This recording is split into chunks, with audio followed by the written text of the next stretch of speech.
खुरपायला येत नाही ना। काल थोडी झिमझिम आली मग परत घरी गेली। मग घरून इथं या, इथून घरी जा। घर जास्त लांब नाही पण आहे ना, शेतात गाया घेऊन यायचं, परत शेरू असतो सोबत। आणखीन मी एकटी असल्यावर जेवण नाही आणत शेतामध्ये, मी घरी जाऊनच जेवत असते। शेळी आणायची, मग एक त्या कॅनेल पर्यंत सगळे गुरं एक साथ घेऊन येतं। पण कॅनेल पासून इकडे यायचं म्हटलं ना की मग एक जनावर बांधणे असं घेऊन यायला लागतं। तर तिकडे बांधलेत जनावर, या बांधाला चारत होते चौधरी साहेब। इकडे त्यांनी थोडा वेळ चारली। आता तिकडं लिंबाचं मोठं शेंबड आहे, म्हणजे 2-4 लिंबाची झाडं एकत्र आहेत, तिथं सावलीला ठेवून बांधले त्यांनी जनावर। चला एक करता 12 वाजले मला यायला। जनावर 10 वाजता जेवून बांधून गेली होती, पण घरी जाऊन परत काम बघून, काम म्हणजे भांडी घासली, असं आमच्या दरवाजेमध्ये कंपाऊंड वगैरे नाही ना, ओपन आहे सगळं। मग सगळं पसारा आतमध्ये टाकायचा, अंडी बघायची कोंबड्याची, एक बारकी छोटी पाडी आहे कालवड घरी, तिला वैरण बिरण टाकायची, अशी हीच कामं होती। तर यायला मला 12 वाजले। 12 वाजले येऊन थोडंसं झोपले, पण म्हणलं आता चला व्हिडिओ काढते। म्हणजे आता 12 वाजले, मला येऊन बराच वेळ झालं।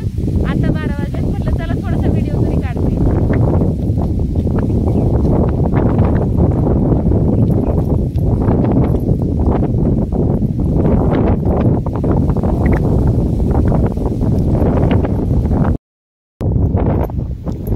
लयच हवा सुटली आज। शेरू भुकायला लागला, मला वाटलं काय आलं काय माहिती कोण, मग बघते तर कुत्रे आले तिकडून 2-4। कुत्र्यांना लक्ष ठेवायला लागतं, नाहीतर ना शेळी अशी लांब बांधली चौधरी साहेबांनी। मी एकटी असल्यावर मी जवळ बांधत असते, त्यांनी बघा किती लांब नेऊन बांधली। ते बघा तिकडे जनावर पण बांधलेत आणि शेळी पण बांधली नेऊन। दिसती की नाही तुम्हाला? नाही दिसणार। आणि इकडं उभा राहून शेरू भुकायला लागला। कसा बसलाय बघा राखणदार, एकदम दगडावर जाऊन। शेरू सोबत असल्यावर भीतीच वाटत नाही। ही बघा शेळी लांब बांधली, इकडं गाया पण बांधलेत आणि शेळी पण बांधली तिकडं। जरा जास्तच हवा सुटली आज। किती लांब आहेत बघा माझ्यापासून, ते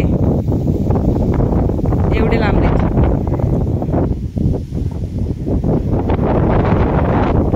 शेरू गेला बरं, तिकडं काहीतरी त्याला दिसलं असेल म्हणून गेला। असंही मध्ये मध्ये बघायला लागतं उठून, शेळी कुठे गाया कुठे। तशी आजूबाजूला शेतांमध्ये काम करतात लोक, पण जरा जास्तच लांब लांब आहेत ते। आणि जाम हवा सुटली, कशी एवढी हवा सुटली काय माहिती, जरा जास्तच हवा सुटली आज। किती छान दिसते आता शेतांमध्ये ना, हिरवळ झाली सगळीकडे। ते उन्हाळ्यात शेतांमध्ये पाय ठेवू वाटत नव्हता, यायचंच मन होत नसायचं। ती बघा या बाजूची मका खुरपायची आज, म्हणजे या बांधाच्या खालची, आणि त्या बांधाच्या खाली पण मोठ्या दगडांच्या खाली पलीकडे तिकडे पण मकाच आहे। वैरणीचे हाल झाले राव आमचे उन्हाळ्यात, भरपूरच हाल झाले, म्हणून यावर्षी मका जरा जास्तच केली आम्ही। इकडे पण मका आहे आणि इथं भुईमुग केलाय समोर माझ्या, त्या लिंबाच्या झाडापर्यंत पुढं भुईमुगच आहे। एवढा 5 किलो भुईमुग केलाय इथं।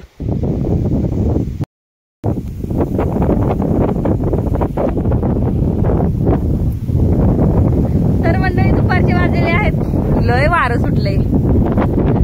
दुपारचे वाजलेले आहेत 2:30 आणि आम्ही बसलोय जेवायला। जेवणात बघा काय काय, बटाट्याची भाजी, भाकर, आमटी आहे तुरीच्या डाळीची आणि चपात्या। तर या जेवायला। लय हवा सुटली आमच्याकडे तर।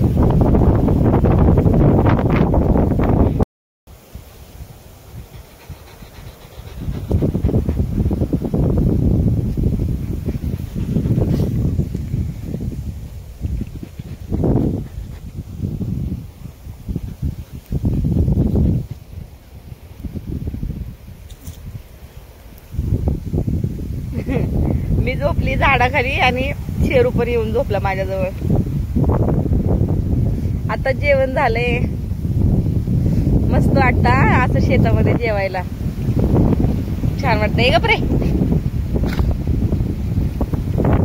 खूप छान वाटतं असं शेतामध्ये बसून जेवायला। गप ना शेरू, थोडा वेळ आराम करायचा, दुपारचं जेवण शेतातलं मस्त असं झाडाखाली बसून आणि थोडा वेळ आराम आणि नंतर फिरून कामाला लागायचं. खूप मजा येते खरंच, छान वाटतं.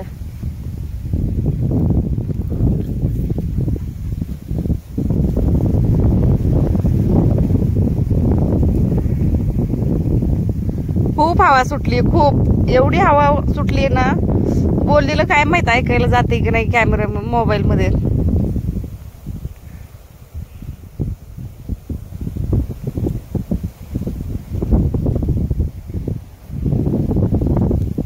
गपरे शेरू, उकरू नको.